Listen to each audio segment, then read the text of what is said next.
a puppeteer because I had very low self-esteem. I didn't think much of myself at all when I was a kid.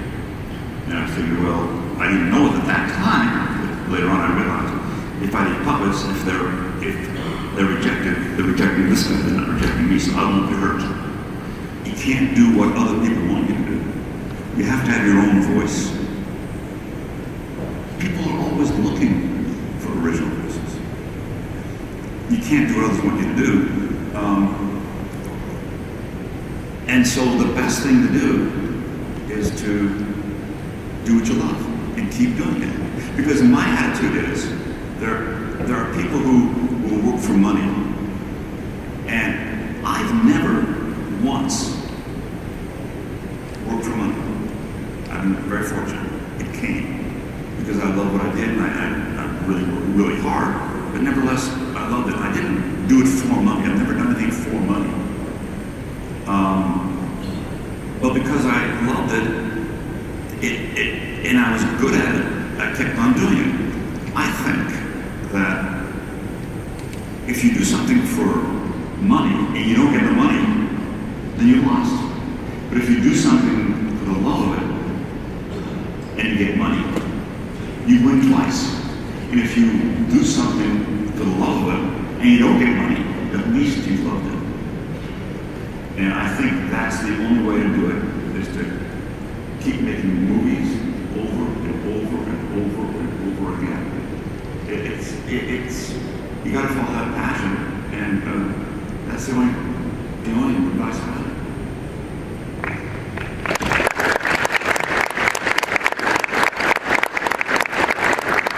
What I do with you is to go to the audience. What advice do you have for someone who's going to create some characters and they want those characters to be lovable or appealing, not just to children, but to all age levels?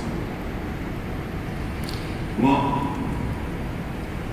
I'd be careful in what you want, because if you want something to be lovable, it will never be lovable.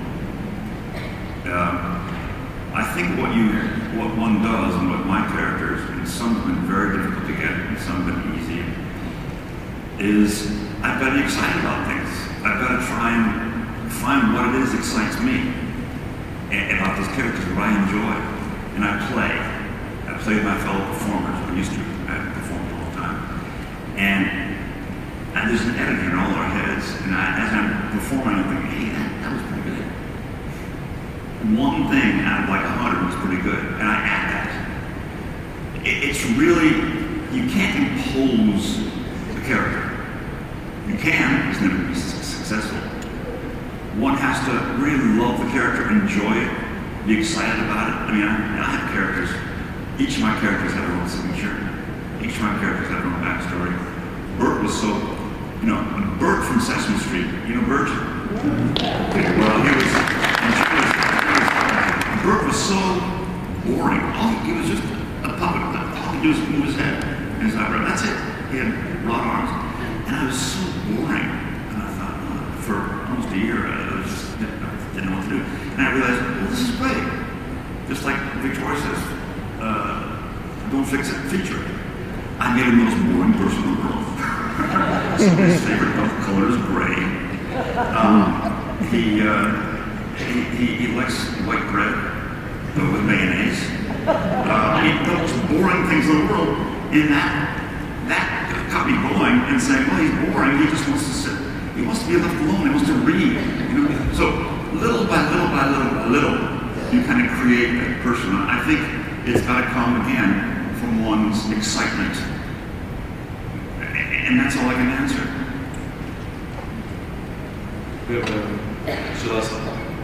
Hello, Mr. Oz. I'm from the Mohawk Reservation an hour south of Montreal, and I had a question about your movie, The Storm. Yeah. There's a scene early on where they smuggle some folks across the river in a boat. Yep. And you got Gary Farmer, there's Iroquois in the movie.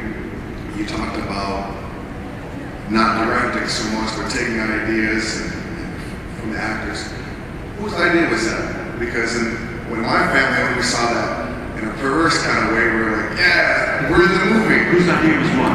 To have them smuggled through the Mohawk Reservation. That was me. I mean, it was, but as a white guy, I wasn't really thinking about the reservation. I was thinking about a smart way for them to escape from what they just did. You know, I mean, Gary, you know, it was great in the movie because I let him alone. But it was me who decided that. And then as a follow-up, in your opinion as a director, what holds back more native actors from success in the mainstream? Say that again? What holds back more native actors from seeing success in the mainstream? Well, like blacks and women, the powers that be. Right? That's what happened. That's what you know, They're bringing the right to you. they don't, people go with successes because it's about money in the business.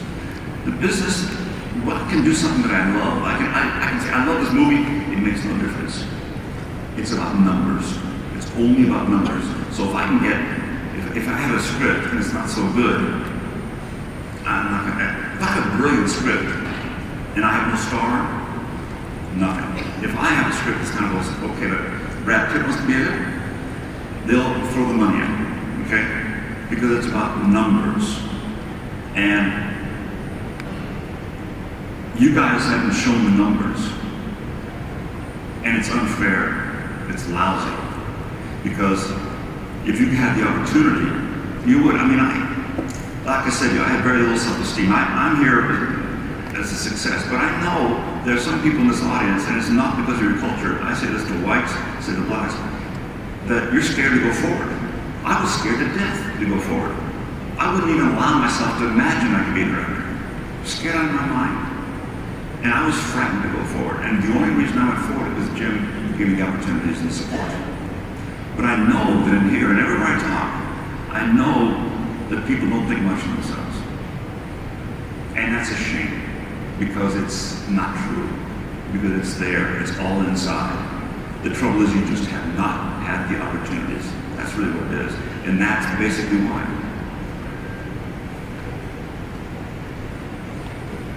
Well, Josh, do you think directors have an obligation to cast American Indians in American Indian roles? Oh yeah. Oh yeah.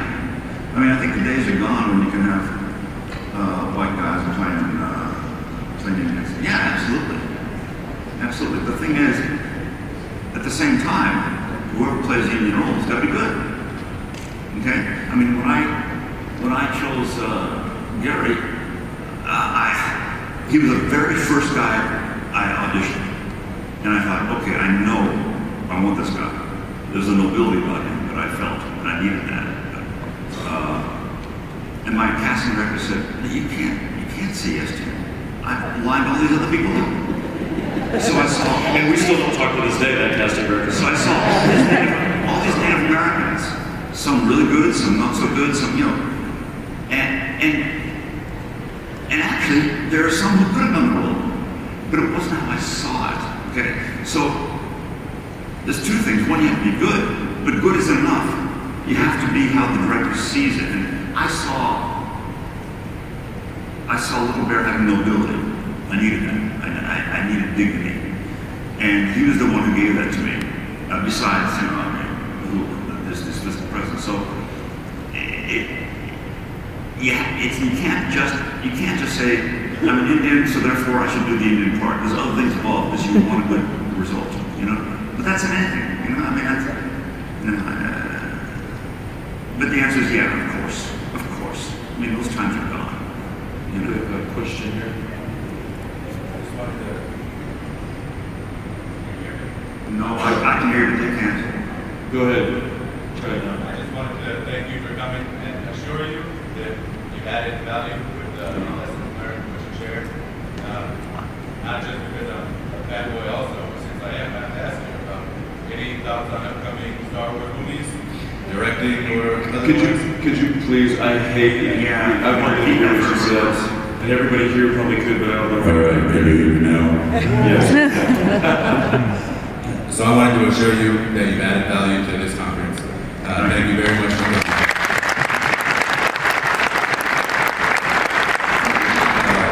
Things learned about directing, about supervising, about leading people, how to step out of the way and let people do. It's a big thing for me because I'm a big fan of delegating. You know, there's too many leaders who want to do everything and stay in the spotlight with me. And so I'm a big fan. What you're saying is also delegate. Let them do what you hired them to do. So thank you for sharing those kinds of thoughts. That's it. Now, because I am a Star Wars fanboy, I wanted to ask, any thoughts on new Star Wars movies? Anybody you want to direct them? I don't know. I mean, George sold the company to Disney, and Kathy Kennedy, Kathy was our producer. She's a terrific lady. So she became head of directing. What happens with me is, with Yoda, I don't want to direct a Star Wars movie. I know what that is. That's 3 years of my life. It's tough. And the value of my life is important to me because I had my wife, who was Victoria Lowell. I don't know if you know that.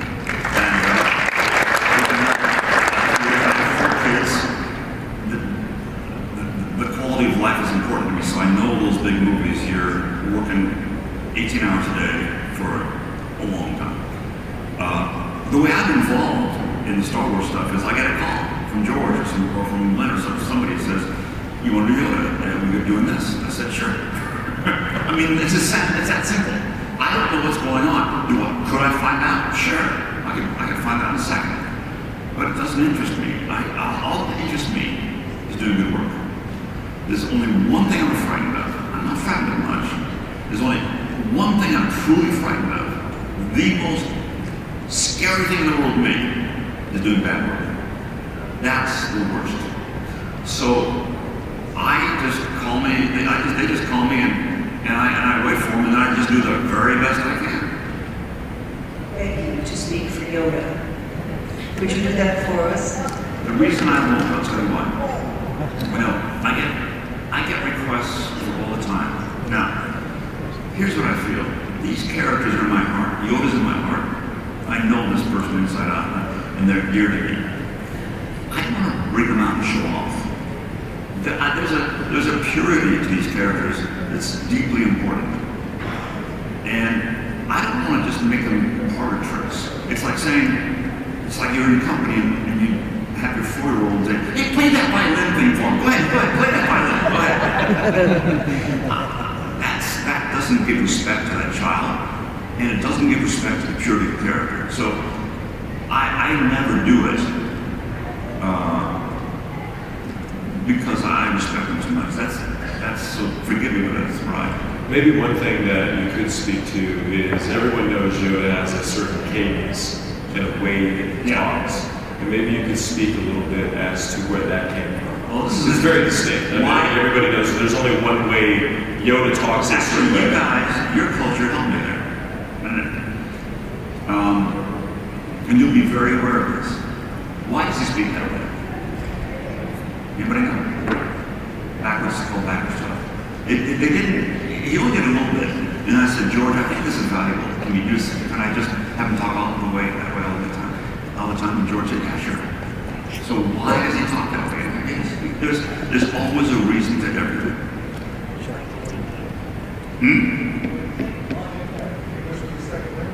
I'm sorry, I just can't hear you. Was English the second language? Nope. I won't play the game. The reason is that he's the last Jedi. And prior to his dying, he was 700, 800 years old. The reason he's doing this is because that's how the Jedi spoke hundreds of years ago. That was the pure language. And he's the last one. And and now he's got Luke Skywalker, this surfing dude. And they're all talking this vernacular, and he's saying, no, I'm holding tight. I want them to, even I'm the last one, I want them to understand the formality, the respect, the dignity of this particular language. And that's why he talks that way.